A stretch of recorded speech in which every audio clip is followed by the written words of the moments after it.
അപ്പൊ ടീച്ചർ പറഞ്ഞത് അന്ന് വന്നത് രാവിലെ ഫസ്റ്റ് പീരീഡിലായിരുന്നു എന്ന്.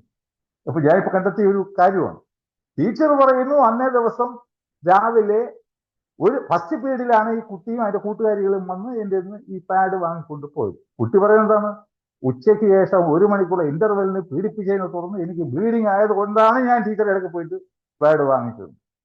അപ്പൊ ഈ പുള്ളിക്കാരനെതിരെ ഒരു തെളിവില്ലാഞ്ഞിട്ടും ഈ കുട്ടിയുടെ മൊഴിയെ മാത്രം അടിസ്ഥാനപ്പെടുത്തിയിട്ടാണ് ഈ ജഡ്ജ്മെന്റ് എഴുതിയത്. ആ കുട്ടിയുടെ മൊഴിയിൽ തന്നെ 127, നമ്മൾ 2-3 പറഞ്ഞു, 127 വൈരുദ്ധ്യങ്ങളാണ്. അകത്തുനിന്ന് കുത്തിയിട്ട് കൈയൊക്കെ കെട്ടി വായിൽ തുണി കുത്തി കയറ്റിയിട്ടാണ് പീഡിപ്പിച്ചത്. നോക്കിയപ്പോ ഇതിനകത്ത് കുത്തിയും കൊടുക്കും പോലും ഇല്ല. അപ്പൊ അവിടെ എങ്ങനെയായി ഇത് നടക്കുക? അങ്ങനെയാണ് ഒരു IG ശ്രീജിത്തിന്റെ ഒരു വോയിസ് ഉണ്ടായിരുന്നു. അവർക്ക് യാതൊരു കാരണവശാലും ഈ പത്മരാജൻ മാസ്റ്റർക്കെതിരെ പോക്സോ ചുമത്താൻ സാധ്യമായി. പാലത്തായി കേസ് ഒരു കെട്ടിച്ചമച്ച കേസ്. അതായത് രവി തന്നെയാണ് എന്നോട് പറഞ്ഞത് ആ ജഡ്ജ്മെന്റ് ഒന്ന് വായിക്കും. സത്യത്തിൽ ഞാൻ വായിച്ചപ്പോ I was really taken aback. I had never seen such a judgment in my whole life. മനസ്സിലായില്ലേ? അത് പറയുകയാണെന്നുണ്ടെങ്കിൽ ഈ കംപ്ലൈന്റ് വരാൻ തന്നെ കാരണം ഏതോ ഒരു നിയമ ഉപദേശത്തിന്റെ അടിസ്ഥാനത്തിലായി. അത് ഞാൻ പറയാനുള്ള കാരണം, ഈ കുട്ടിയെ കൊണ്ട് പറഞ്ഞ പരാതികളെല്ലാം തന്നെ ഈ പോക്സോ ആക്ടിന് അടിയിൽ വരുന്ന എല്ലാ ഈ ഒഫൻസസുമായി, അതായത് ഒരു പ്രായപൂർത്തി ആകാത്ത കുട്ടിയെ പീഡിപ്പിക്കുക, അതൊരു കുറ്റം. രണ്ടാമത്തെ കുറ്റം ഒന്നിൽ കൂടുതൽ പ്രാവശ്യം പീഡിപ്പിക്കുക. മൂന്നാമത്തെ കുറ്റം ഹി ഹിംസെൽഫ് വാസ് അധ്യാപകനായിരുന്നല്ലോ. അപ്പോ അങ്ങനെയുള്ള കാറ്റഗറി, അതായത് ഒരു മൈനറെ പ്രൊട്ടക്ട് ചെയ്യാൻ റെസ്പോൺസിബിൾ ആയിട്ടുള്ള ഒരു കക്ഷി ചെയ്യുമ്പോൾ അതിന്റെ ഗ്രാവിറ്റി വീണ്ടും കൂടും. അടുത്തതായിട്ട് ഇത് മറ്റൊരാൾക്ക് സമർപ്പിക്കുകയാണെന്നുണ്ടെങ്കിൽ വീണ്ടും ഈ കുറ്റം കൂടുകയാണ്. അപ്പൊ 4ാം ക്ലാസ്സിൽ പഠിക്കുന്ന ഒരു പെൺകുട്ടിക്ക് ഇതൊന്നും അറിയില്ല. അപ്പൊ ഈ പറഞ്ഞതൊക്കെ ഈ കുട്ടികളെ പറഞ്ഞ് പഠിപ്പിച്ച് വരുത്തിയതാണ്. അവരുടെ ഉള്ളി ഇന്റൻഷൻ എന്ന് പറയുന്നത് ഇത് ശാശ്വതമായിട്ട് നിലനിൽക്കുന്ന ഒരു വിധിയല്ല. അവരുടെ ലക്ഷ്യം എന്ന് പറയുന്നത് എത്രയും ഈ ഹൈക്കോടതി ഇത് അപ്പീൽ പരിഗണിക്കുന്നത് വരെയെങ്കിലും, നോർമൽ കേസിൽ 5-6-7 കൊല്ലം എടുക്കും, അതുവരെയെങ്കിലും പത്മരാജനെ അകത്തിടണം എന്നുള്ള ഒറ്റ ലക്ഷ്യത്തോടു കൂടിയാണ് ഇവർ ചെയ്തിരിക്കുന്നത്. ഈ ജഡ്ജ്മെന്റ് എഴുതിയ ജഡ്ജിക്ക് തന്നെ അറിയാം ഹൈക്കോടതി ഇതിനെടുത്ത് കളയുന്നുള്ളത്. പക്ഷെ അവരുടെ ഇന്റൻഷൻ താൽക്കാലികമായിട്ടെങ്കിലും 5-6 വർഷം ഈ കക്ഷി ഇടുക എന്നുള്ളതാണ്. അപ്പോ മറ്റുള്ള കേസ്, ക്രിമിനൽ കേസ് പോലെ അല്ലാതെ പോക്സോ ആണെന്നുണ്ടെങ്കിൽ ഈ കോടതികൾക്ക് ഒരു പ്രശംസ ഉണ്ടാവും. മറ്റുള്ള കേസിൽ ഒരാളെ ശിക്ഷിക്കുന്നത് വരെ പുള്ളിയെ നിരപരാധിയായി കാണണമെന്നാണ്. എന്നാൽ ഇവിടെ നേരെ തിരിച്ചിട്ടാണ്. ഒരു അക്യൂസ്ഡ് കുറ്റം ചെയ്തു എന്നുള്ള പ്രശംസനോട് കൂടി വേണം ജഡ്ജസ് ഈ കേസ് കൈകാര്യം ചെയ്യാൻ. അപ്പോൾ പ്രതിഭാഗത്തിന്റെ ഡ്യൂട്ടിയാണ് ആ പ്രശംസൻ ഇല്ലാതാക്കുക. അതായത് പുള്ളിക്ക് ഈ സാക്ഷികളെ ക്രോസ് ചെയ്യുന്നതിലൂടെയും ഈ കുറ്റം നടക്കാതിരിക്കാനാണ് നടക്കുന്നതിനേക്കാൾ സാധ്യത കൂടുതലൊന്നും, അല്ലെങ്കിൽ കുറ്റമേ നടന്നിട്ടില്ല എന്നൊക്കെ വാദിച്ചിട്ട് ആ പ്രശംസനെ എടുത്ത് മാറ്റണം. അപ്പോൾ ഇവിടെ നമ്മൾ നോക്കുകയാണെങ്കിൽ ഈ കുറ്റം നടന്നു എന്ന് പറയുന്ന 3 ദിവസങ്ങളാണ്. ഈ 3 ദിവസവും ഈ അധ്യാപകൻ ആ സ്കൂളിൽ പ്രസന്റ് ആയിരുന്നില്ല. ടവർ ലൊക്കേഷൻ നോക്കിയപ്പോൾ എല്ലാം പുള്ളി ദൂരെയും ആയിരുന്നു. അതിനുപരിയായിട്ട് ഈ കുട്ടി ധരിച്ചിരുന്ന വസ്ത്രങ്ങളൊക്കെ തന്നെ ഫോറൻസിക് പരിശോധനയ്ക്ക് അയച്ചു. അതിലും പുള്ളിക്കെതിരെ ഉള്ള ഒരു തെളിവുകളും ഇല്ല. പിന്നെ ഈ കുട്ടി ആദ്യം പറഞ്ഞത്, ഞങ്ങൾ ഈ കുട്ടികളുടെ ടോയ്ലറ്റിൽ വെച്ചിട്ടാണ് എന്നെ പീഡിപ്പിച്ചത്. അങ്ങനെ പോലീസും ക്രൈംബ്രാഞ്ചും ഒക്കെ വന്ന് നോക്കിയപ്പോൾ അകത്തുനിന്ന് കുത്തിയിട്ട് കൈയൊക്കെ കെട്ടി വായിൽ തുണി കുത്തി കയറ്റിയിട്ടാണ് പീഡിപ്പിച്ചത്. നോക്കിയപ്പോൾ ഇതിനകത്ത് കുത്തിയും കൊടുക്കും പോലും ഇല്ല. അപ്പൊ അവിടെ എങ്ങനെയായി ഇത് നടക്കുക? അങ്ങനെയാണ് ഒരു IG ശ്രീജിത്തിന്റെ ഒരു വോയിസ് ഉണ്ടായിരുന്നു. അവർക്ക് യാതൊരു കാരണവശാലും ഈ പത്മരാജൻ മാസ്റ്റർക്കെതിരെ പോക്സോ ചുമത്താൻ സാധ്യമായി. അങ്ങനെ ഇരുന്നപ്പോഴാണ് അടുത്തൊരു, എനിക്ക് തോന്നുന്നു IG ശ്രീജിത്തും എന്റെ പുറകെ കളിച്ചു കാണും. പുള്ളിയോട് പറഞ്ഞു കാണും ഈ പോക്സോ കേസ് അത് ചാർജ് ചെയ്യണമെന്ന് പറഞ്ഞപ്പോൾ പുള്ളി പറഞ്ഞു കാണും എനിക്കത് പറ്റത്തില്ല, കാരണം അവിടെ കുറ്റിയും കൊടുക്കുന്നില്ലായിരുന്നു. അതുപോലെ പുള്ളിയുടെ ടവർ ലൊക്കേഷൻ നോക്കുമ്പോൾ ആ ദിവസങ്ങളിൽ പുള്ളി ദൂരെ എവിടെയോ ആയിരുന്നു. പിന്നെ ഈ കുട്ടി പറഞ്ഞത് ഈ അദ്ദേഹത്തിന്റെ തന്നെ ധോത്തി ഈ കുട്ടിയുടെ വായിൽ കുത്തിക്കയറ്റിയിട്ടാണ് ഈ പീഡനം നടത്തിയതെന്നും അദ്ദേഹം പോയതിനു ശേഷം വളരെ കഷ്ടപ്പെട്ടാണ് ഞാൻ ഇതൊക്കെ അഴിച്ചു മാറ്റിയെന്നും പറയും. അപ്പോൾ ഈ അധ്യാപകൻ പീഡിപ്പിച്ചിട്ട് ഉടുതുണി ഇല്ലാതായാണ് ക്ലാസ്സിലേക്ക് പോയത്. മനസ്സിലായില്ലേ? അപ്പോ അങ്ങനെയൊക്കെ വന്നപ്പോ ആണ് ഇദ്ദേഹത്തിനെ കൊണ്ട് സാധാരണഗതിയിൽ ക്രൈംബ്രാഞ്ചിന്റെ ഉന്നതനായ ഉദ്യോഗസ്ഥ IPS ഓഫീസർ ആരോ പേരും അഡ്രസ്സും ഒന്നും അറിയാത്ത ആരോ വിളിക്കുമ്പോൾ ആ കോള് അറ്റൻഡ് ചെയ്തിട്ട് ഈ കേസിനെ പറ്റി 10-15 മിനിറ്റ് ആ വ്യക്തിയെ ക്ലാസ് എടുക്കും എന്ന് സാമാന്യ ബുദ്ധിയുള്ള ആരും തന്നെ പ്രതീക്ഷിക്കും. അപ്പോ may be it was pre plan. പുള്ളി പറഞ്ഞാണ് ഞാൻ ഇങ്ങനെയൊക്കെ സംസാരിക്കാം, അപ്പോൾ നിങ്ങൾക്ക് ഹൈക്കോടതിയിൽ പോയിട്ട് ഞങ്ങളെ മാറ്റാനുള്ള ഒരു ഗ്രൗണ്ട് ഉണ്ടാക്കി. അങ്ങനെ ആയിരിക്കണം ഈ കുട്ടിയുടെ ഉമ്മ ഹൈക്കോടതിയിൽ പറഞ്ഞു, അന്വേഷണം ശരിയായ ദിശയിലല്ല. അതിന്റെ ടോപ്പ് ലെവൽ ഓഫീസർ തന്നെ നാട്ടിൽ വിളിക്കുന്നവർക്കൊക്കെ ഈ കുട്ടിക്കെതിരെയുള്ള കാര്യങ്ങളാണ് പറഞ്ഞത്. അപ്പൊ പ്രോസിക്യൂഷൻ അവിടെ പറഞ്ഞു ഞങ്ങളും കുട്ടിയുടെ പക്ഷത്താണ്, അവരുടെ ആവശ്യം എന്താണ്, ഞങ്ങൾക്ക് വിരോധമില്ലാന്ന്. പിന്നെ ഹൈക്കോടതി ജഡ്ജിക്ക് എന്തെങ്കിലും ചെയ്യേണ്ടത്. അദ്ദേഹം പറഞ്ഞു ശരി, പഴയ ടീമിനെ കംപ്ലീറ്റ് മാറ്റൂ, പുതിയ ടീമിനെ കൊണ്ടുപോയി. അപ്പൊ പുതിയ ടീമിനെ കൊണ്ടുവന്നപ്പോൾ അത് ഈ ശൈലജ ടീച്ചറുടെ അധ്യക്ഷതയിൽ ഗസ്റ്റ് ഹൗസിൽ നടന്ന ഒരു മീറ്റിംഗിന്റെ അടിസ്ഥാനത്തിലാണ് ആരൊക്കെ ആയിരിക്കണം അന്വേഷണ ഉദ്യോഗസ്ഥന്മാരെന്ന് പറഞ്ഞത്. അപ്പോ നല്ല ബാക്ക്ഗ്രൗണ്ട് ഇല്ലാത്ത ഒരു ജയരാജ്, അതിന് കീഴിൽ DYSP രത്നകുമാർ. രത്നകുമാർ വന്നതിന് ശ്രദ്ധ ചെയ്തു. പുള്ളിക്ക് മനസ്സിലായി ഈ കുട്ടി പറഞ്ഞ പഴയ ടോയ്ലറ്റ് ആണെങ്കിൽ ഒന്നും ചെയ്യാൻ പറ്റത്തില്ല, കാരണം കുറ്റിയും കൊടുത്തുമില്ല. പുള്ളി എന്ത് ചെയ്തു എന്ന് വെച്ച് കഴിഞ്ഞു, സംഭവ കൃത്യസ്ഥലത്തിനെ സ്വന്തം ഇഷ്ടത്തിന് മാറ്റി കുറ്റിയും കൊടുത്തുമുള്ള ടീച്ചേഴ്സ് ടോയ്ലറ്റ് ആക്കി മാറ്റി. അന്ന് ഈ കുട്ടിയെ വീണ്ടും കൊണ്ടുവന്നിട്ട് പുതിയ സ്ഥലത്തിന്റെ മഹസൂർ കൊടുത്തില്ല, കാരണം കുട്ടിക്ക് ഒരു ദിവസം തെറ്റിപ്പോയി എന്ന് വേണമെങ്കിൽ പറയാം. പക്ഷെ ഒരു കാരണവശാലും കൃത്യസ്ഥലം മാറി എന്നൊരിക്കലും പറയാൻ പറ്റും. അപ്പൊ എന്നിട്ടും ഈ രത്നകുമാർ ഈ കുട്ടിയെ കൊണ്ടുപോകാതെ തന്നെ പുതിയ ഒരു സീൻ മഹസർ ഉണ്ടാക്കും. അതിനുശേഷം എന്തോ ചുമന്ന കള്ളകൾ എന്തോ അവിടെ കൊണ്ട് കുറച്ച് ഒഴിച്ചതിന് ശേഷം രക്തക്കറ കണ്ടെത്തി എന്നും പറഞ്ഞിട്ട് പത്രസമ്മേളനം വിളിച്ചു. അന്വേഷണം പുതിയ വഴിത്തിരിയിലേക്ക് ഈ ടീച്ചേഴ്സ് ടോയ്ലറ്റിൽ നിന്നും രക്തക്കറ കണ്ടെത്തി. അപ്പൊ എത്രയോ ടീച്ചർമാരും മുതിർന്ന പെൺകുട്ടികളും ഒക്കെ അവിടെ ഉപയോഗിക്കുന്നത്, അവിടെ ചിലപ്പോൾ ഒരു രക്തക്കറ ആരുടെയാണെന്നോ എന്താണെന്നോ ആർക്കും അറിയില്ല.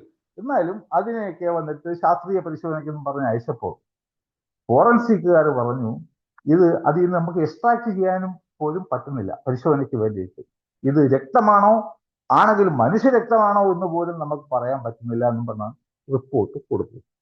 പക്ഷേ ജനങ്ങള് ഈ വാർത്ത കണ്ടിട്ട് വിചാരിച്ചു ഇത് പത്മരാജൻ പീഡിപ്പിച്ചതിനെ തുടർന്ന് ആ കുട്ടിയിൽ നിന്ന് ഉണ്ടായ ബ്ലീഡിംഗ് ആണെന്ന് ജനങ്ങൾ തെറ്റിദ്ധരിക്കുകയും ചെയ്തു. അപ്പോൾ അവിടെയും പോയി. അതിനുശേഷമാണ് ഈ കുട്ടിയെ കൊണ്ട് മെഡിക്കൽ ഇപ്പൊ എല്ലാവരും പറയുന്നത് മെഡിക്കൽ രേഖകളുടെ ശാസ്ത്രീയ തെളിവുകളുടെ അടിസ്ഥാനത്തിലാണ് ശിക്ഷിച്ചതെന്നാണ്. അത് ഈ കുട്ടിയെ പിന്നെ ഈ 17-ാം തീയതി മാർച്ച് മാസം 17-ാം തീയതിയാണ് ഈ കംപ്ലൈന്റ് കൊടുക്കുന്നത്. 18-ാം തീയതി തന്നെ ഒരു ഗൈനക്കോളജിസ്റ്റിന്റെ അടുത്ത് കൊണ്ടുപോയി. അപ്പോ അവിടെ പരിശോധിച്ചതിന് ശേഷം പറഞ്ഞു ഈ കുട്ടിയുടെ ആ പിന്നെ പ്രൈവറ്റ് ഭാഗത്തൊക്കെ ഫംഗൽ ഇൻഫെക്ഷൻ ഉണ്ട്. അപ്പോ അത് സ്വാഭാവികം ചൊറിയാനും ഒക്കെ ഉള്ള സാധ്യതയുണ്ട്. എന്തായാലും പെനട്രേഷൻ നടന്നു എന്നുള്ളതിന് ചാൻസ് ഉണ്ട്. കാരണം ഈ കന്യാചർമ്മത്തിൽ 3 o'clock പിന്നെ ആ ഡയറക്ഷനിൽ ഒരു ചെറിയ മുറിവുണ്ട്, വലിയ മുറിവ് ചെറിയ മുറിവുണ്ട്. അപ്പൊ മാഡം ഞാൻ ശ്രദ്ധിച്ച ഒരു കാര്യം, ഈ 4-ാം ക്ലാസ്സിൽ പഠിക്കുന്ന ഒരു പെൺകുട്ടിക്ക് സ്വന്തം മൊബൈലുണ്ട്. അപ്പോ ഒരു സ്വന്തം മൊബൈൽ ഉണ്ടെങ്കിൽ അവർക്ക് ഇന്ന് ഏത് ലോകത്തും പോയിട്ട് ഏതൊക്കെ വീഡിയോകൾ വേണമെങ്കിലും കാണാം. അപ്പൊ ഞാൻ എന്റെ വൈഫുമായിട്ട് തന്നെ ഡിസ്കസ് ചെയ്തു ഈ കാര്യത്തിനെ പറ്റി. അപ്പോ ഇത് വെളിയിൽ മറ്റേതെങ്കിലും ഒബ്ജക്റ്റിട്ടതും ആകാം, അല്ലെങ്കിൽ കുട്ടി തന്നെ മാസ്റ്റർബേഷന്റെ ഭാഗമായിട്ട് ചെയ്തതും ആകാം. പിന്നെ ഈ കുട്ടി തന്നെ കൗൺസിലേഴ്സിന് മൊഴി കൊടുത്തു, 3-ാം സ്റ്റാൻഡേർഡ് മുതൽ എനിക്ക് പൈൽസിന്റെ അസുഖമുണ്ട്, ഞാൻ അന്ന് തൊട്ടേ പാമ്പേഴ്സ് ധരിക്കാറുണ്ടെന്നും ഈ കുട്ടി പറയും. അപ്പോൾ ഈ അധ്യാപകൻ ഈ കുട്ടി പറയുന്ന 3 ദിവസം അവിടെ ഇല്ലായിരുന്നുള്ളത് വളരെ വസ്തുനിഷ്ഠമായിട്ടുള്ള കാര്യം. അപ്പൊ കൗൺസിലേഴ്സ് ഒരു റെക്കമെൻഡേഷൻ കൊടുത്തത് ഈ കുട്ടിക്ക് ബ്ലീഡിങ് ഉണ്ടാകുന്നതിന്റെ കാരണം ഈ പൈൽസ് ആണോ അത് മെൻസസ് ആണോ? അപ്പൊ ഡോക്ടർ പറയുന്നത് ഈ കുട്ടിക്ക് മെൻസസ് ആയിട്ടില്ല എന്നുള്ളത്. അപ്പൊ ഈ രക്തത്തിന്റെ ഉറവിടം യഥാർത്ഥത്തിൽ കണ്ടുപിടിക്കേണ്ട ബാധ്യത ഈ അന്വേഷണ ഏജൻസിക്കുണ്ടായിരുന്നു. അതിനൊന്നും ആരും തന്നെ മെനക്കെട്ടതേ ഇല്ല. എന്നിട്ട് ഇപ്പൊ ഈ പുള്ളിക്കാരനെതിരെ ഒരു തെളിവില്ലാഞ്ഞിട്ടും ഈ കുട്ടിയുടെ മൊഴിയെ മാത്രം അടിസ്ഥാനപ്പെടുത്തിയിട്ടാണ് ഈ ജഡ്ജ്മെന്റ് എഴുതിയത്. ആ കുട്ടിയുടെ മൊഴിയിൽ തന്നെ 127, നമ്മൾ 2-3 പറഞ്ഞു, 127 വൈരുദ്ധ്യങ്ങളാണ് ഉള്ളത്. അപ്പോ കുട്ടിയുടെ മൊഴി എടുക്കുന്നു എങ്കിൽ അത് വളരെ വിശ്വാസ്യതയുള്ള മൊഴിയായിരിക്കണം എന്ന് സുപ്രീം കോടതിയും ഹൈക്കോടതിയും ഒക്കെ പറഞ്ഞു. വേറെ ഇൻ ദിസ് കേസ് ഈ ജഡ്ജി 127 വൈരുദ്ധ്യങ്ങളുള്ള ഒരു മൊഴിയാണ് ഈ വിധി പറയാൻ വേണ്ടിയിട്ട് സ്വീകരിച്ചത് എന്നുള്ളതാണ്. അപ്പോ 100% തെറ്റായ ഒരു വിധി, 1% പോലും പത്മരാജൻ ഈ കുറ്റം ചെയ്തു എന്നുള്ളതിന് ഒരു തെളിവും ഇല്ല. അപ്പോ അവിടെ അറബിക് പഠിപ്പിക്കുന്ന ഒരു ടീച്ചർ, ഈ ടീച്ചർ ഈ എയ്ഡഡ് സ്കൂൾ ആയതുകൊണ്ട് കുട്ടികളെ ക്യാൻവാസ് ചെയ്യാൻ വേണ്ടിയിട്ട് ഈ കുട്ടിയുടെ അമ്മാവിന്റെ വിട്ടു. അപ്പോ ഇദ്ദേഹം ഈ CA കുറിച്ചിട്ട് എന്തോ ഫേസ്ബുക്ക് പോസ്റ്റ് ഒക്കെ ഇട്ട് അവിടെ ഈ മുസ്ലിം ഡൊമിനേറ്റഡ് ആയിട്ടുള്ള ഏരിയ ആണ്. അപ്പൊ അവരൊക്കെ വലിയ പ്രശ്നങ്ങൾ ഉണ്ടാക്കി. സ്കൂളിൽ വന്നിട്ട് ഞങ്ങൾ കുട്ടിയെ കൊണ്ടുപോകും, 40ഓളം അധ്യാപകരുമായിട്ട് ഞങ്ങൾ കുട്ടികളെ പിൻവലിക്കും എന്നൊക്കെ പറഞ്ഞു. അങ്ങനെ പുള്ളിയെ കമ്പൽ ചെയ്തിട്ടാണ് ഈ ഫേസ്ബുക്ക് പോസ്റ്റൊക്കെ പിൻവലിപ്പിച്ചു. അപ്പൊ ഈ അമ്മാവൻ ചോദിച്ചു, ടീച്ചറെ നിങ്ങൾക്ക് ഈ എന്തെങ്കിലും ഒരു കേരള കേസിൽ കൊടുത്തിട്ട് ഈ പുള്ളിയെ ഒന്ന് ഒഴിവാക്കി കൂടെ ചോദിച്ചു. അപ്പൊ ടീച്ചർ വന്നിട്ട് മൊഴി കൊടുക്കുകയും ചെയ്തു. അപ്പൊ ഇന്ന് ഞാനൊരു വീഡിയോ ഇന്നലെ ചെയ്തു. മാഡം, ഈ കുട്ടി പറയുന്നത് ആദ്യ ദിവസം ജനുവരി മാസം 15-ാം തീയതിക്ക് മുൻപുള്ള ഒരു ദിവസം ആണ് ഉച്ചയ്ക്ക് 1 മണിക്ക് ഇദ്ദേഹം ഈ ടോയ്ലറ്റിൽ വെച്ചിട്ട് പീഡിപ്പിച്ചു. അപ്പോൾ ഇന്റർവൽ സമയത്ത് ഞാൻ അതിന്റെ ഒരു സ്കെച്ചൊക്കെ വരച്ച് തയ്യാറാക്കിയിട്ടുണ്ട്. ഈ അധ്യാപികമാരും പെൺകുട്ടികളും മാത്രം പോകുന്ന ഒരു ഐസൊലേറ്റഡ് ഏരിയ. അവിടെ പത്മരാജനല്ല ഏതെങ്കിലും ഒരു പുരുഷൻ അങ്ങോട്ട് പോയി കഴിഞ്ഞാൽ അപ്പം ചോദ്യം ചെയ്യപ്പെടും. Why are you standing here എന്ന് ചോദിക്കും, അല്ലെങ്കിൽ ടീച്ചർമാർ തന്നെ ചോദിക്കും. അതുപോലെ ഈ ഇന്റർവ്യൂ സമയത്താകുമ്പോൾ ഈ കുട്ടികളൊക്കെ കൂട്ടമായിട്ടായിരിക്കും പോകുന്നത്.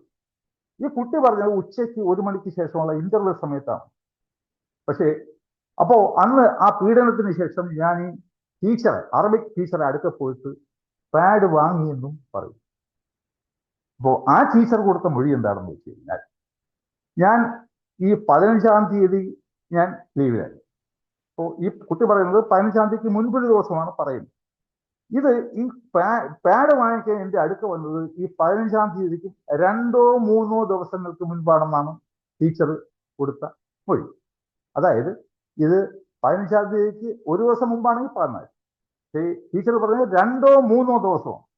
അപ്പോൾ 3-4 ദിവസമാണെങ്കിൽ Saturday Sunday. So it has to be invariably 13-ാം തീയതി ആയിരിക്കണം. അപ്പൊ ടീച്ചർ പറഞ്ഞത് അന്ന് വന്നത് രാവിലെ ഫസ്റ്റ് പീരീഡിലായിരുന്നു എന്ന്. അപ്പൊ ഞാനിപ്പോ കണ്ടെത്തിയ ഒരു കാര്യമാണ്. ടീച്ചർ പറയുന്നു അന്നേ ദിവസം രാവിലെ ഒരു ഫസ്റ്റ് പീരീഡിലാണ് ഈ കുട്ടിയും അതിന്റെ കൂട്ടുകാരികളും വന്ന് എൻ്റെ ഈ പാഡ് വാങ്ങിക്കൊണ്ട് പോയത്. കുട്ടി പറയുന്നതാണ്, ഉച്ചയ്ക്ക് ശേഷം 1 മണിക്കൂർ ഇന്റർവെല്ലിന് പീഡിപ്പിച്ചതിനെ തുടർന്ന് എനിക്ക് ബ്ലീഡിങ് ആയതുകൊണ്ടാണ് ഞാൻ ടീച്ചറെ ഇടയ്ക്ക് പോയിട്ട് പാഡ് വാങ്ങിച്ചത്. കോയിൻസൈഡ് ഇതൊക്കെ കണ്ടിട്ടാണ് ഈ ജഡ്ജി വിളിച്ചിരിക്കുന്നത്, മനസ്സിലായില്ലേ? അതും ഒരു മനുഷ്യന്റെ ജീവിതത്തിനെ കുറിച്ച്. രണ്ടാമത് 15-ാം തീയതിയിലേക്ക് വരികയാണെങ്കിൽ 15-ാം തീയതിയും ഈ അധ്യാപകൻ കാശ്മീരിലായിരുന്നു, ടവർ ലൊക്കേഷൻ ദൂരെയായിരുന്നു. കുട്ടിയുടെ കഥ എന്താണെന്ന് വെച്ച് കഴിഞ്ഞാൽ 15-ാം തീയതി ഞാൻ വന്നപ്പോൾ അന്ന് 11:30 മണിക്കുള്ള ഇന്റർവൽ സമയത്ത് പീഡിപ്പിക്കുന്നു. അതിനുശേഷം ഇതിന് ദേവാസ്വസ്ഥൊക്കെ വന്നു. ടീച്ചർമാർ ഈ ഉമ്മയെ വിളിപ്പിച്ചിട്ട് ഈ കുട്ടിയെ വീട്ടിലയച്ചു എന്നാണ് സെക്കൻഡ് ഡേയിലെ കുട്ടിയുടെ പരാതി. അങ്ങനെ 11:30 മണിക്ക് ശേഷം വീട്ടിൽ പോയി എങ്കിൽ അല്ല, ഈ അന്ന് 11:30-ക്ക് മുമ്പാണ് ഈ കുട്ടി, അത് കേസ് ഡീറ്റെയിൽസിലേക്ക് പോവുകയാണ്. അപ്പൊ ഈ കുട്ടി പറയുന്നത് ശരിയാണെങ്കിൽ ആ പീഡനം നടന്ന സമയത്ത് കുട്ടി സ്കൂളിലില്ല, അധ്യാപകനില്ല. അതിനുശേഷം പറയുന്നതാണ് 3-ാമത്തെ ദിവസം. 3-ാമത്തെ ദിവസം കുട്ടി പറയുന്നു അത് ഫെബ്രുവരി മാസം 2-ാം തീയതി ആയിരുന്നു ഈ പീഡനം നടന്നത്. അത് ഹോളിഡേ ആയിരുന്നു. അപ്പൊ 1-ാം തീയതി രാത്രി ഈ കുട്ടിയുടെ ക്ലാസ് ടീച്ചർ ഇതിന്റെ ഉമ്മയെ വിളിച്ചിട്ട് പറയുന്നു, പിറ്റേ ദിവസം അവിടെ LSS ക്ലാസ് ഉണ്ട് 10 മണി, അത് പത്മരാജൻ സാറാണ് എടുക്കുന്നത്, നിങ്ങളെ കുട്ടിയെ അയക്കണമെന്ന് പറയും. പിറ്റേ ദിവസം ഉമ്മ ഈ കുട്ടിയെയും കൂടി സ്കൂളിൽ ചെന്നപ്പോൾ അവിടെ അവർ പറയുന്നു 3 ആൺകുട്ടികളും 1 പെൺകുട്ടി, ഈ ഇവരുടെ മകളും മാത്രമേ ഉള്ളൂ. അപ്പൊ സ്വാഭാവികമായിട്ട് അവർ ചോദിക്കില്ല, ഇന്ന് ക്ലാസ് ഇല്ലേ സാറേ എന്ന് ചോദിക്കുകയില്ലേ, കാരണം LSS കുട്ടികൾ കാണണമല്ലോ. അപ്പൊ അവരൊന്നുമില്ല, കൊണ്ടാക്കിയിട്ട് അവർ പോയതായിട്ടും അപ്പോ കുട്ടി പറയുന്നു 10 മണിയാവാറായപ്പോൾ ഈ 3 കുട്ടികളെ കളിക്കാൻ വിട്ടിട്ട് വീണ്ടും സാർ എന്നെ ടോയ്ലറ്റ് കൊണ്ടുപോയത്. ഇവര് സാറിന് ടോയ്ലറ്റിൽ കൊണ്ടുപോകേണ്ട ആവശ്യമില്ല, നല്ല ക്ലാസ് റൂം ഉണ്ടല്ലോ. ഒരു പോസിബിലിറ്റി ഞാൻ പറയുന്നതാണ്. അപ്പോ അങ്ങനെ അതിനുശേഷം വീണ്ടും ഉമ്മ വന്ന് എന്നെ വിളിച്ചുകൊണ്ട് പോയി, അന്നും പീഡിപ്പിച്ചു. പക്ഷേ ഒരു 4-6 മാസം കഴിഞ്ഞപ്പോ ഈ കുട്ടി ഈ ഒരു IPS കാരി അവർ തന്നെ ആവശ്യപ്പെട്ടു കോടതിയോട് ഈ കുട്ടിയുടെ മൊഴി എടുക്കാനൊക്കെ വേണ്ടിയിട്ട് ഒരു മുതിർന്ന റേഡിയോ ഓഫീസർ വേണം, അങ്ങനെ ഒരു IPS കാരിയെ അപ്പോയിന്റ് ചെയ്തു. അവര് വീഡിയോ റെക്കോർഡിങ്ങിൽ കൂടി ഈ കുട്ടിയുടെ മൊഴിയെടുത്തു. അപ്പോഴാണ് കുട്ടി പുതിയൊരു കഥ പറഞ്ഞത്. അതായത് ഈ 3-ാമത്തെ ദിവസം ഈ ടോയ്ലറ്റ് വെച്ച് പീഡിപ്പിച്ചതല്ല, ബൈക്കിന്റെ പിറകെ ഇരുന്നിട്ട് നേരെ പോയി കടൽ ജ്യൂസൊക്കെ വാങ്ങിച്ചു കൊടുത്തു, പിന്നെ ഏതൊരു ഹോട്ടലിൽ കൊണ്ട് ഫുഡ് വാങ്ങിച്ചു കൊടുത്തു, പിന്നെ ഒരു ക്ഷേത്രത്തിൽ പോയി അവിടെ ഒരു സന്യാസി ഉണ്ടായിരുന്നു, അദ്ദേഹത്തിന്റെ അനുഗ്രഹമൊക്കെ വാങ്ങിച്ചു, പിന്നെ എന്നെ ബൈക്ക് വേറെ എവിടെയോ ദൂരെ കൊണ്ടുപോയി. അങ്ങനെ ചെന്നപ്പോൾ ആളൊഴിഞ്ഞൊരു വീടുണ്ടായിരുന്നു, അവിടെ ഒരു 5000 നമ്പർ ബൈക്കിൽ വന്ന ഒരു പുള്ളിയുടെ കൂട്ടുകാരനുണ്ടായിരുന്നു. അവരെന്നെ ആ വീട്ടിൽ കൊണ്ടുപോയിട്ട് വീണ്ടും പീഡിപ്പിച്ചു. അതിനുശേഷം എന്നെ വെള്ളത്തിൽ മുക്കിക്കൊല്ലാൻ ശ്രമിച്ചു. പിന്നെ അപ്പോൾ ഈ പത്മരാജൻ മാസ്റ്റർ അടിച്ച് ബോധം കെട്ട് കിടന്നെന്നാണ് പറയുന്നത്. എന്നിട്ട് ആ കുട്ടി തന്നെ പറയുന്നു, ഇതേ ബോധം കെട്ട് കിടന്ന പത്മരാജൻ ഈ കുട്ടിയെ വീണ്ടും തിരിച്ച് സ്കൂളിൽ കൊണ്ടാക്കി. കഥ പോണ പോക്കുന്നു. അങ്ങനെ എന്ത് ചെയ്തു, ഒരു DYSP ആ അന്വേഷണത്തിന് വേണ്ടി മാത്രം അബ്ദുൽ റഹീം എന്ന് പറയുന്ന DYSP നിയമിച്ചു. അദ്ദേഹം ഭാഗ്യത്തിന് മുസ്ലിം തന്നെയായിരുന്നു. അദ്ദേഹം അന്വേഷിച്ചിട്ട് പറഞ്ഞു, ഈ കുട്ടി പറയുന്ന അത്രയും കള്ളമാണ്, ഇത് കുറെ രാഷ്ട്രീയക്കാരെല്ലാം കൂടെ കെട്ടിച്ചമച്ച കേസാണെന്ന് പറഞ്ഞ് അദ്ദേഹം റിപ്പോർട്ട് കൊടുത്തിട്ട് അദ്ദേഹം പോയി അദ്ദേഹത്തിന്റെ പറഞ്ഞു. അപ്പൊ കൗൺസിലേഴ്സ് പറഞ്ഞു, ഈ കുട്ടിക്ക് കള്ളം പറയേണ്ട സ്വഭാവമുണ്ട്, അതുപോലെ തന്നെ ഭാവനയിൽ കാര്യങ്ങൾ കണ്ടിട്ട് ഓരോന്ന് പറയുന്ന സ്വഭാവമുണ്ട്. ഇതിനെയൊക്കെ പുല്ല് വിലയാണ് ഈ കോടതി കൊടുത്തത്. അപ്പോ ഇവർക്ക് അതുമില്ല, ഇത് കേസ് കേട്ടുകൊണ്ടിരുന്ന ജഡ്ജി വിധി പറയാറായപ്പോ ഇത് ട്രയല് ഓവറായി വിധി പറയാൻ ആയ ഒരു സമയത്താണ് ഇവർക്കറിയാമായിരുന്നു ആ ജഡ്ജിയാണെന്നുണ്ടെങ്കിൽ ഈ കേസിൽ പത്മരാജനെ ശിക്ഷിക്കും. ആരും ശിക്ഷിക്കില്ല, കാരണം ഞാൻ ജഡ്ജിമെന്റ് വായിച്ച് കാര്യമായിട്ട് പഠിക്കേണ്ട അച്ഛൻ. അതുകൊണ്ട് അവരെന്ത് ചെയ്തു, അവർക്ക് താല്പര്യമുള്ള ഒരു പുതിയ ജഡ്ജി കൊണ്ടു വരുന്ന സെപ്റ്റംബർ മാസം 18-ാം തീയതി വന്നിട്ട് അന്ന് മാത്രം കുറച്ച് സമയം ജഡ്ജിമെന്റ് അവർ പിന്നെ വാദം കേട്ടു. അതിനുശേഷം 4 ദിവസം പോസ്റ്റ് ചെയ്തു. 4 ദിവസം പറഞ്ഞ് ഞാൻ വീട്ടിൽ ഇരുന്ന് കേസ് പഠിച്ചുകൊണ്ടിരിക്കുന്നു, ഇപ്പൊ നിങ്ങൾ ആരും വാദിക്കേണ്ടാവും. 5-ാമത്തെ ദിവസത്തെ പോസ്റ്റിംഗ് പറഞ്ഞ് I am going to pronounce a judgement.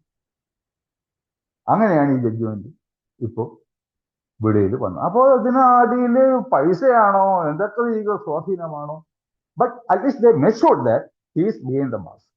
അത് മാത്രമായിരുന്നു അവരുടെ ലക്ഷ്യം. അപ്പൊ ഇത് വായിച്ചപ്പോൾ ഞാൻ അവന്റെ വൈഫുമായിട്ട് സംസാരിച്ചു. അതിന്റെ DP കണ്ടപ്പോൾ സത്യം പറഞ്ഞാൽ എന്റെ ഹൃദയം ഉണ്ടാവും. 2 കൊച്ചു പിള്ളേരെ ഇവരിനി അവരുടെ അന്ത്യശ്വാസം വരെ നാട്ടുകാരോട് സമാധാനം പറയണം. എല്ലാവരും വിശ്വസിക്കണമെന്നില്ലല്ലോ. ഈ അധ്യാപനം ചെയ്തെന്ന് പറയുന്ന കുറെ പേര് നിന്റെ അച്ഛൻ അങ്ങനെയില്ലായിരുന്ന കൊലപാതകം ചെയ്താലും നമുക്ക് പിടിച്ചിരിക്കാം. പക്ഷെ ഈ ഒരു കുറ്റത്തിന് ശിക്ഷിക്കപ്പെട്ടു എന്ന് പറയുമ്പോൾ പിന്നെ ആ പുള്ളിക്കെന്ന് മാത്രമല്ല അവരുടെ കുടുംബത്തിനും വരാൻ പോണ തലമുറയ്ക്കും ഒക്കെ തന്നെ ഇത് സഹിക്കാൻ പറ്റാത്ത ഒരു കാര്യമാണ്. അപ്പോൾ ഇദ്ദേഹത്തിന് 1% പോലും തെളിവില്ല. ഇത് ഞാൻ ഈ ലോകത്തുള്ള ആരുമായിട്ടും തർക്കിക്കാൻ സന്നദ്ധരാണ്, കാരണം ആ രീതിക്ക് ഞാൻ കേസ് പഠിച്ചിട്ടുണ്ട്. ഈ ഇരിക്കുന്ന ജഡ്ജിക്കും എൻ്റെ മുമ്പ് ഒന്നും പറയാം. ഞാനിപ്പോൾ വളരെ നിശ്ചിതമായിട്ടാണ് അതിനെ വളരെ കാരണ സഹിതം ഇന്നും ഒന്ന് വൈകുന്നേരം നമ്മൾ ഇത് കഴിഞ്ഞ് കഴിഞ്ഞാൽ ഞാൻ അപ്ലോഡ് ചെയ്യും. അതിൽ ആ ഇന്നത്തെ വീഡിയോ കണ്ടു കഴിഞ്ഞാൽ പിന്നെ അത് കാണുന്ന ഒരു മനുഷ്യരും പത്മരാജനെ കുറ്റക്കാരനാണെന്ന് ഒരിക്കലും പറയും. ഈ പറഞ്ഞ കാര്യങ്ങൾ ഇതുകൂടി ഡീറ്റെയിൽ ആയിട്ട് ഞാൻ പോകുന്നു. തീർച്ചയായിട്ടും അത് എത്ര അന്യായമായ ഒരു കാര്യം കൂടി ഉണ്ട്. ഈ സ്വാഭാവിക മരണം വരെ ജയിൽ ശിക്ഷയ്ക്ക് വിധിക്കാൻ ഒരു സെഷൻസ് കോടതിക്ക് അധികാരമില്ല. അത് ഹൈക്കോടതിക്കും സുപ്രീം കോടതിക്കും മാത്രമേ ഉള്ളൂ. എന്നിട്ടും ഈ സെഷൻസ് കോടതി പുള്ളിയെ സ്വാഭാവിക മരണം വരെ തുറങ്കിൽ അടച്ചിരിക്കുകയാണ്. അപ്പോൾ അവർക്ക് ഒരു ശിക്ഷ വിധിക്കുമ്പോൾ ആ സമയത്ത് അവർക്കുള്ള അധികാരത്തിന്റെ പരിധി പോലും അറിയാത്ത ഒരു ജഡ്ജാണെന്ന് പറയേണ്ടി വരും. പിന്നെ ജഡ്ജിമെന്റ് കംപ്ലീറ്റും ഗ്രാമർ മിസ്റ്റേക്കും ഒരു ചിലർക്ക് വായിച്ച സെന്റൻസ് വായിച്ചാൽ മനസ്സിലാകത്ത് പോലും ഇല്ല. അങ്ങനെ എന്നിട്ട് ഹൈക്കോടതി അവർ പറയുന്നത് അപ്പക്സ് കോടതി, ഒരു സെഷൻസ് കോടതി ഹൈക്കോടതി അപ്പക്സ് കോടതി എന്ന് പറയുന്നത് ഇവിടുന്ന് ആരെങ്കിലും വിശ്വസിക്കും? അപ്പൊ അത്ര ഇതാണ് എനിക്ക് ആ ജഡ്ജിമെന്റിൽ നിന്ന് മനസ്സിലാക്കാൻ പറ്റും. എന്നായാലും ഹൈക്കോടതി പത്മരാജനെ വെറുതെ വിടും, അതിന് യാതൊരു സംശയം. തീർച്ചയായിട്ടും സാറിത് ഞാനിത് പ്രേക്ഷകരാണ് പറയുന്നത്. ഇതിനു മുമ്പ് സംസാരിച്ച മുനമ്പം വിഷയവും അതുപോലെ തന്നെ ഇപ്പൊ പാലത്തായി കേസാണെന്നുണ്ടെങ്കിലും സാറിന്റെ യൂട്യൂബ് ചാനലായിട്ടുള്ള സ്റ്റാലിൻ ദേവൻ എന്നുള്ള യൂട്യൂബ് ചാനലിൽ കൂടെ ഇത് വളരെ വിശദമായി പല വീഡിയോകളായിട്ട് അത് എക്സ്പ്ലെയിൻ ചെയ്തിട്ടുണ്ട്. ഇവിടെ നമ്മുടെ ഈ ഒരു സെഷനിൽ സാർ അത് വളരെ ചുരുക്കി ഒന്ന് പറയുകയാണ് ചെയ്തിട്ടുള്ളത്. ഇതിന്റെ വിശദമായിട്ടുള്ള വിവരണം സാറിന്റെ യൂട്യൂബ് ചാനലുണ്ട്, എല്ലാവരും കേൾക്കണമെന്ന് എല്ലാവരോടും അഭ്യർത്ഥിക്കുകയാണ്. രണ്ട്, ഞാനത് സാറത് യൂട്യൂബ് ചാനൽ ചെയ്യുന്ന സമയത്ത് ഞാനത് എല്ലാ വീഡിയോകളും കണ്ടതാണ്. ഇത്രയും അന്യായമായ ന്യായവിധിയല്ല, ഇത്രയും അന്യായമായ ഒരു വിധി ഒരു പക്ഷേ ഒരു കോടതി പുറപ്പെടുപ്പിക്കുമോ എന്ന് അത്ഭുതപ്പെട്ടു പോവുകയാണ്. അത്രയും എന്താ പറയുന്നത്, യാതൊരു യുക്തിക്ക് നിരക്കാത്ത പോലുള്ള ഒരു വിധിയാണ് വന്നിട്ടുള്ളത്. അത് പറയാതെ വയ്യ. ഇത് ചേച്ചി അടുത്ത ചോദ്യം ചോദിച്ചോളൂ. Okay, thank you, sir.